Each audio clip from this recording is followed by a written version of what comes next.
Hola, ¿qué tal? Buenas tardes. Mi nombre es Juan Pablo Fernández Cordero. Soy alumno de la carrera de TSO en Urgencias Médicas. Doctor Mario García Ábalos, le presento mi actividad titulada Accesos Vasculares. Comenzamos. Como introducción, pues es importante saber que en la medicina de emergencias hay pacientes que se pueden beneficiar del acceso intravenoso en el contexto prehospitalario.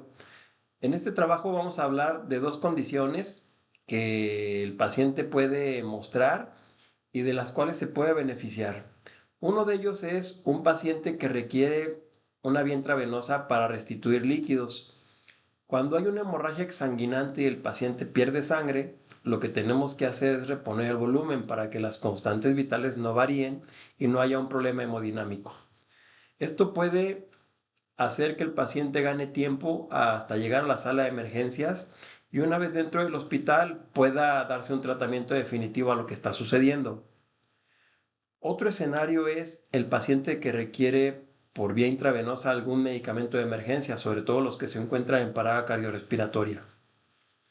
Uno de esos medicamentos pueden ser vasopresores, como por ejemplo la adrenalina, y algunos otros pueden ser antiarrítmicos, tal vez como la amiodarona o la lidocaína.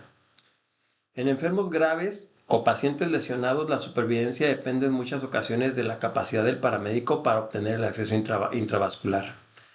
Por lo tanto, es muy importante, pues obviamente, observar desde distintos puntos de vista el acceso intravenoso. Por ejemplo, no perder tiempo en la escena para canalizar a un paciente o no perder tiempo canalizando a un paciente en el que no se ha controlado una hemorragia.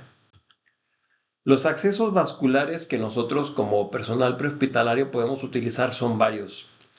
En este caso, la Universidad Abierta a Distancia de México nos recomienda utilizar como referencia o como guía esta imagen en el que un acceso intravascular, para poderlo llevar a cabo, la recomendación es que el vaso sanguíneo sea superficial, que sea de gran calibre o de gran tamaño y que su trayectoria sea recta.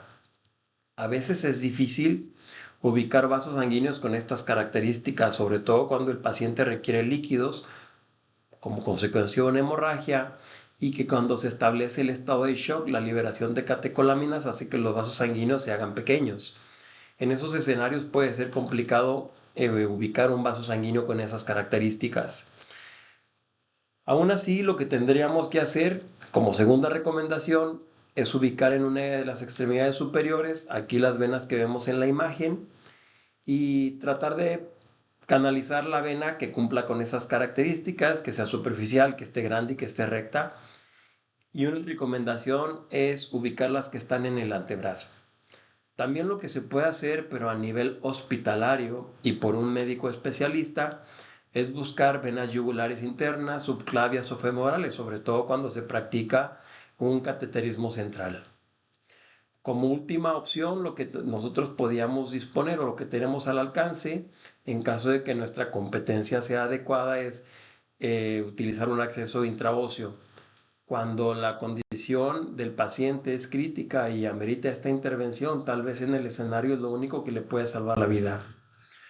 Una guía muy sencilla que nosotros podemos utilizar para la punción intravenosa, de acuerdo a una orden lógico, sería como punto número uno, colocar un torniquete. El torniquete lo utilizamos para que el retorno sanguíneo venoso se haga difícil y como consecuencia, pues obviamente las venas se dilaten. Número dos, seleccionar la vena que vamos a puncionar. Número tres, preparar todo el equipo que vamos a necesitar. Ahorita lo vamos a detallar. Número cuatro, realizar la asepsia y la antisepsia en 3 tiempos. Número 5, puncionar con el catéter o el punzoCAD en un ángulo de 30 grados y preferentemente con el bisel apuntando hacia arriba.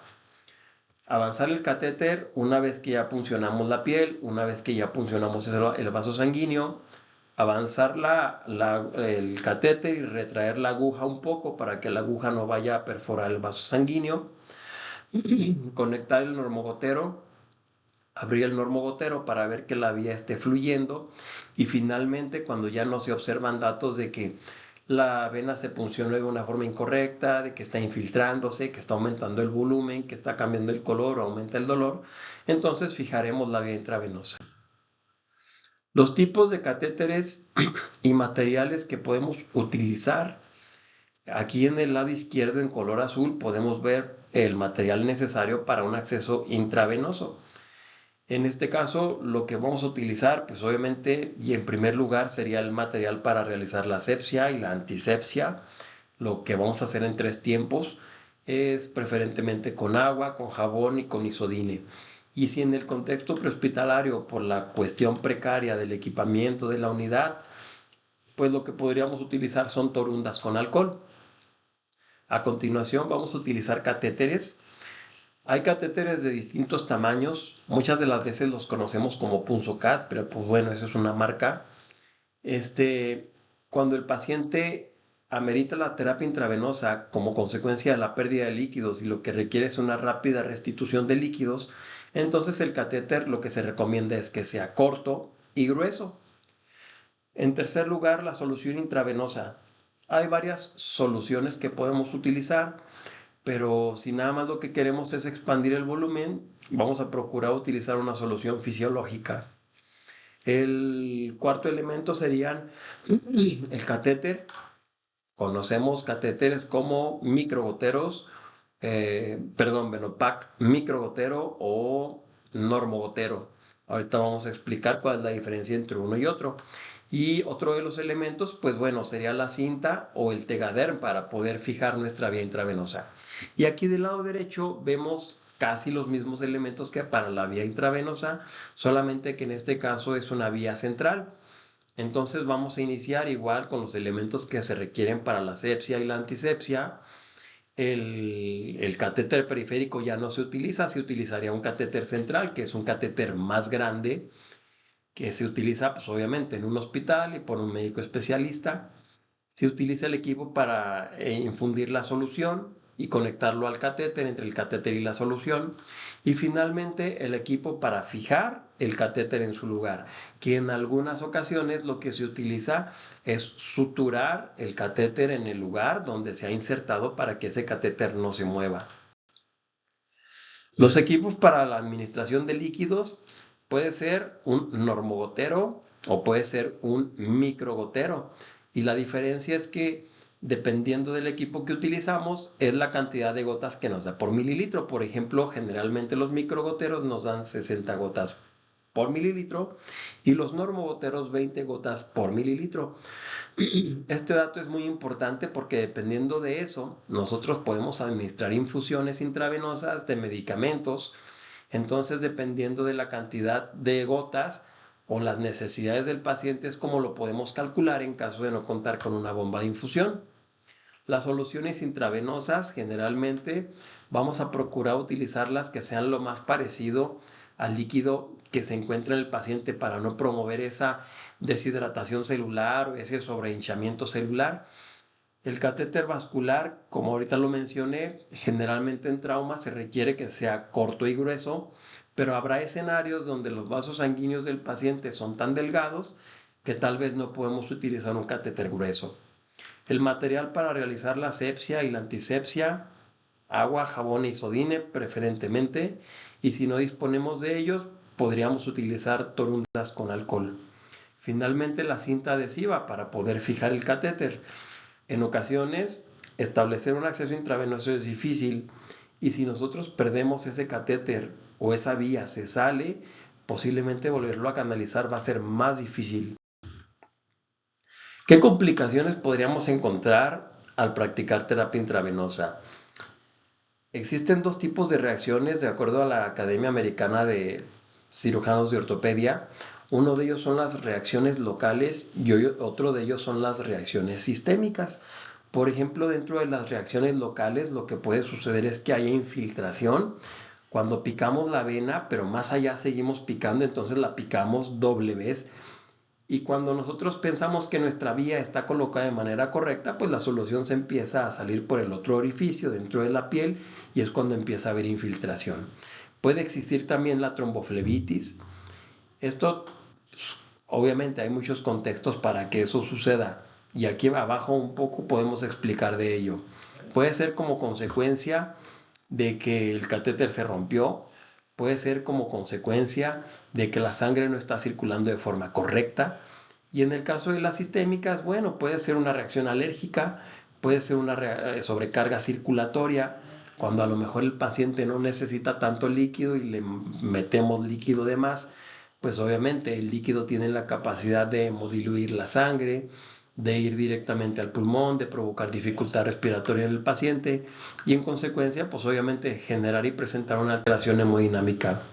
Otro tipo de contraindicaciones que podríamos encontrar para una vía intravenosa es un paciente que tiene coagulopatía o coagulopatía de consumo, la infección local, no funcionar en un área donde hay una infección, donde está la piel comprometida, por ejemplo, cuando hay una herida, cuando hay una quemadura en ese sitio, pues obviamente ahí no vamos a funcionar. Donde el paciente tenga historial de trombosis venosa profunda, pues obviamente tendríamos que consultar con la dirección médica antes de realizar el procedimiento. Si el paciente tiene una enfermedad renal, hipertensión o cardiopatía, pues igual se consulta con la dirección médica en línea en caso de que la dirección médica no esté con nosotros en ese momento para ver si el procedimiento se puede realizar o no. Y como conclusión, bueno, yo podría compartir aquí hay varios contextos. Uno de ellos es que este es un procedimiento seguro cuando se conoce la técnica y es un procedimiento riesgoso en manos de personas que no conocen el procedimiento. Desafortunadamente, a veces yo lo que he observado en el contexto prehospitalario es que mucha gente practica terapia intravenosa y el argumento es de que lo hacen por protocolo o de que lo hacen porque como el paciente ya está en la ambulancia lo tengo que canalizar porque así debe de ser. Y es algo pues obviamente negativo, es algo que no favorece nada al paciente y pues obviamente genera muchos riesgos. Parte de la dinámica del TCU en urgencias médicas considero que está en cambiar la mentalidad y en utilizar toda esta capacitación y todo este tipo de recursos en beneficio del paciente. Doctor, aquí le presento mis referencias bibliográficas. Muchas gracias y hasta pronto.